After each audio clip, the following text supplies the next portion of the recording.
শেখ হাসিনা সরকারের পতনের পর বাংলাদেশ থেকে ভারতে প্রবেশের জন্য সীমান্তে দলে দলে মানুষ গিয়ে ভিড় জমায় বলে যে খবর প্রচার করা হয়েছিল তা সঠিক নয় বলে জানিয়েছে ভারতের শীর্ষ সংবাদ মাধ্যম দ্য হিন্দু।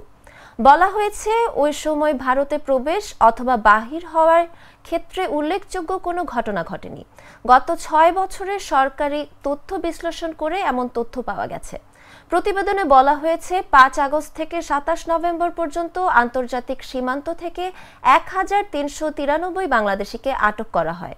তবে শেখ হাসিনার পালিয়ে যাওয়ার আগে অর্থাৎ 1 জানুয়ারি থেকে 4 আগস্ট পর্যন্ত এই ধরনের 1144 জনকে আটক করা হয়েছিল। চলতি বছর বাংলাদেশের সীমান্ত থেকে মোট 3907 জনকে আটক করেছে বিএসএফ। এর মধ্যে বাংলাদেশ ভারত উভয় দেশের নাগরিকই রয়েছে। অন্যদিকে 2023 সালে সীমান্ত থেকে মোট 5095 জনকে আটক করেছিল দেশটির সীমান্তরক্ষী বাহিনী, যার মধ্যে 3137 জনই ছিল বাংলাদেশি।